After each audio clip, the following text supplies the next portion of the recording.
Praise the lord. ఈరోజు దేవుని వాగ్దానము, నీ భారము యెహోవా మీద మోపుము, ఆయనే నిన్ను ఆదుకొనును. నీతిమంతులను ఆయన ఎన్నడూనూ కదలనీయడు. కీర్తనల గ్రంథము 55వ అధ్యాయము 22వ వచనము. సహోదరి సహోదరులారా, ఈ వచనం బైబిల్లోని అత్యంత ఆదరణకరమైన మరియు బలపరిచే వాగ్దానాలలో ఒకటి. దీనిని దావీదు మహారాజు తన సొంత కుమారుడు మరియు స్నేహితులు తనపై తిరుగుబాటు చేసినప్పుడు, ఎంతో మానసిక ఒత్తిడిలో ఉన్నప్పుడు రాశాడు. ఈ వచనాన్ని పూర్తిగా అర్థం చేసుకోవడానికి దీన్ని 3 ముఖ్యమైన భాగాలుగా చూడవచ్చు. ఒకటి, నీ భారము యెహోవా మీద మోపుము అని అన్నాడు.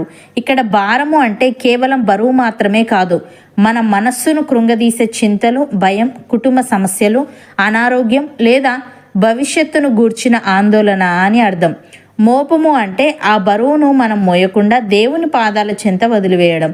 ఉదాహరణకు, ఒక వ్యక్తికి తీవ్రమైన ఆర్థిక సమస్యలు ఉన్నాయి అనుకుందాం. ఇక్కడ భారాన్ని మోయడం అంటే డబ్బు ఎలా కట్టాలి, నా పరువు పోతుందేమో, రేపు ఏం జరుగుతుంది అని రాత్రంతా నిద్రపోకుండా ఏడుస్తూ టెన్షన్ పడుతూ బీపీ పెంచుకోవడం.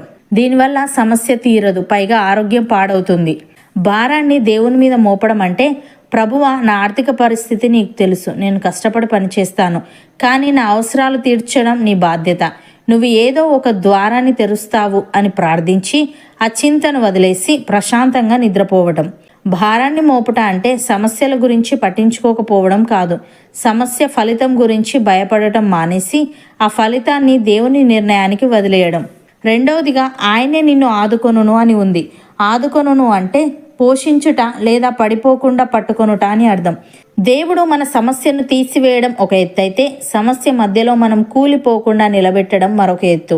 కొన్నిసార్లు దేవుడు కష్టాన్ని తీసివేయడు, కానీ ఆ కష్టాన్ని భరించే శక్తిని ఇస్తాడు. ఉదాహరణకు, ఒక పరుగు పందెంలో రన్నర్ బాగా అలసిపోయి పడిపోవడానికి సిద్ధంగా ఉన్నాడు. అప్పుడు కోచ్ వచ్చి పందెం ఆపేయడు, బదులుగా అతనికి నీళ్లు ఇచ్చి నువ్వు చేయగలవు, పరిగెత్తు అని వెన్నుతట్టి ప్రోత్సహిస్తాడు. ఆ నీళ్లు, ఆ మాటలు అతనికి బలాన్ని ఇస్తాయి. మన సమస్య కూడా అలాగే ఉంటుంది, కానీ దేవుడు మనకు వాక్యం ద్వారా, ప్రార్థన ద్వారా శక్తిని ఇచ్చి మనం పడిపోకుండా చివరి వరకు నడిపిస్తాడు. ఏలియా ప్రవక్త యెజబెలు రాణి చంపేస్తుందేమో అని భయపడి అరణ్యంలోకి పారిపోయి, నా ప్రాణం తీసుకో ప్రభువా అని నిరాశతో పడుకున్నాడు. దేవుడు ఏలియాను కోప్పడలేదు, సమస్యను వెంటనే తీయలేదు. బదులుగా ఒక దూతను పంపి అతనికి రొట్టె, నీళ్లు ఇచ్చి పోషించాడు, నిద్రపోయేలా చేశాడు. ఆ ఆహారం అతనికి 40 రోజులు ప్రయాణం చేయడానికి శక్తినిచ్చింది. ప్రియులారా, మనం కృంగిపోయినప్పుడు దేవుడు మన శారీరక, మానసిక అవసరాలను తీర్చి మనల్ని ఆదుకుంటాడు. అలాగే మనం నడవలేనప్పుడు ఆయనే మనల్ని ఎత్తుకుంటాడు. మనకు శక్తి లేనప్పుడు ఆయనే మనకు బలాన్ని ఇస్తాడు. మనకు దిక్కు లేనప్పుడు ఆయనే మనల్ని పోషిస్తాడు.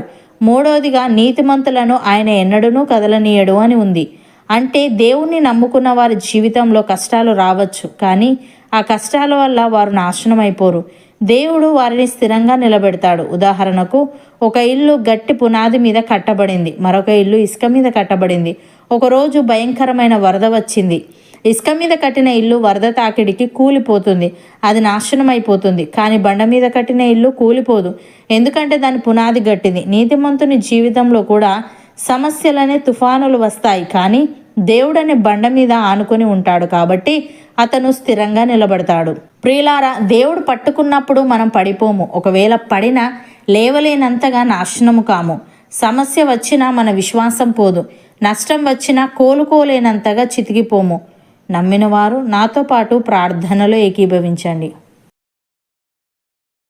పరిశుద్ధుడా, ప్రేమగల తండ్రి, మా భారము నీ మీద మోపాలని, నీవే మమ్మలను ఆదుకుంటావని, నీతిమంతులను నీవు ఎన్నడూనూ కదలనీయమని సెలవిచ్చావు. తండ్రి, నీకు స్తుతులు.